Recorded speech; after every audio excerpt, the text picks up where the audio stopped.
অঙ্গনওয়াড়ির বরাদ্দ নবস্তা চাল বিক্রির অভিযোগ উঠল এক চাল সরবরাহকারীর বিরুদ্ধে। এ ব্যাপারে প্রশাসনের ভূমিকা নিয়ে প্রশ্ন এলাকাবাসীদের। বলা যায়, ফের সরকারি চাল পাচার করতে এসে হাতে নাতে ধরা পড়ল এলাকাবাসীদের হাতে। এমন ঘটনায় ওই এলাকায় দফায় দফায় উত্তেজনার সৃষ্টি হয়। খবর পেয়ে ঘটনাস্থলে আসে পুলিশ। শুক্রবার এ ধরনের ঘটনা ঘটেছে পূর্ব মেদিনীপুর জেলার এগরা ২ নম্বর ব্লকের দোমাধি বাজারে।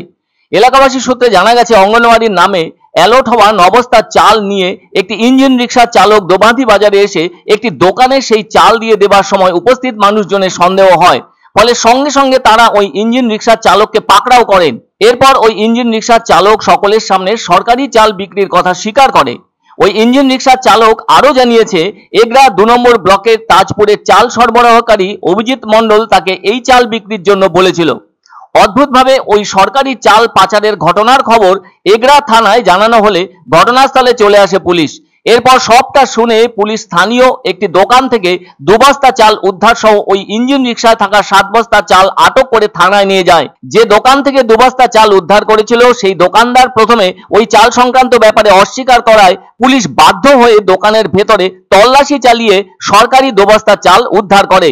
সেই সাথে ওই দোকান মালিকের স্ত্রীকে বিক্ষোভ দেখান এলাকাবাসী। শেষে পুলিশ ও স্থানীয় বাসিন্দারা জানতে পারেন যে ওই দোকান মালিক ও চাল সরবরাহকারী দুজনেই বর্তমানে পালিয়ে গিয়েছে। এদিকে পুলিশ অভিযোগ পেয়ে ঘটনার তদন্ত শুরু করে দিয়েছে।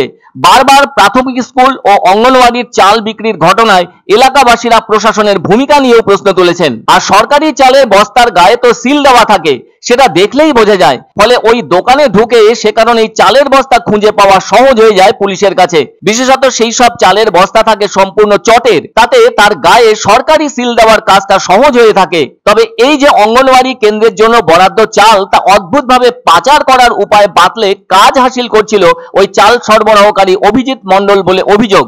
এদিকে জনগণ তো যথেষ্ট সচেতন হয়ে উঠেছে আজ। ফলে এ ধরনের কিছু চোখে পড়লেই আর রক্ষে নেই, তারা তো সে কাজ করা থেকে তাদের বিরত করতে তৎপর হবেনি, সেটাই তো স্বাভাবিক। সুতরাং এখন এই সরকারি চাল নানা জায়গায় হয়তো ওই ইঞ্জিন রিকশা চালককে দিয়ে পাঠিয়ে দেওয়ার ব্যাপার ছিল, সেটা স্থানীয় বাসিন্দারা আটকে দেওয়ায় সে কাজ করা অসম্ভব হয়ে ওঠে ওই চাল সরবরাহকারী দোকান মালিকের পক্ষে। আর বেগতিক বুঝে তারাও গা ঢাকা দেয় গ্রেপ্তারি এড়াবার জন্য। কিন্তু যে ঘটনা জনগণের চোখের সামনে দিনের আলোর মতো স্পষ্ট হলো, সে ব্যাপারে পুলিশকে স্টেপ নিতেই হবে বলে মনে করছেন অনেকে। এদিকে স্থানীয় বাসিন্দারা অবাক হয়ে যান এভাবে অঙ্গনওয়াড়ি কেন্দ্রে চাল চুরি হওয়ার ব্যাপারে। জানা যায়, রাজ্যের অনেক জায়গায় এভাবেই সরকারি সিল করা বস্তায় চাল পাচার হয়ে থাকছে, যা অত্যন্ত লজ্জার। কেননা যে কোনো অঙ্গনওয়াড়ি কেন্দ্রের সাথে যুক্ত থাকে মা এবং তাদের শিশু সন্তানরা, আর তাদের পুষ্টির জন্য যে খাবার তৈরি হয়ে থাকে সেটা সরকারিভাবে দেওয়া চালের উপর। অথচ সেই মা ও ছোট ছোট বাচ্চাদের খাবার হিসেবে পাঠানো সরকারি চাল এভাবে প্রকাশ্য দিবালোকে চুরি হয়ে যাচ্ছে, যা প্রত্যক্ষ করে সকলে অভিভূত হয়ে যান। তাই তারা সকলে চাইছেন এমন অন্যায় কাজের জন্য চরম শাস্তি দিলে পরবর্তীতে আর কেউ এভাবে এ কাজে সাহস দেখানোর সুযোগ পাবে না। আমি চাল নামিয়েছিলাম এখানে, যে আমাকে যে সাথে এসেছিল সে বালিকা স্কুলে নামিয়ে দিয়ে খাতাপত্রের জন্য থেকে গেছে, বলে তুমি যাও। হ্যাঁ, ওই বুড়ো একটা আছে, বুড়োর কাছে নামিয়েছি, বুড়োকে ফোন করে দিই। আমরা কিনি, এবার কেউ যদি দেয়, এতটা কি আমাদের দোকানদারের কি এতটা ইয়ে থাকে? আমরা কিনেছি, কেনা তো হয়নি, এতে ইয়ে হতে তুলে।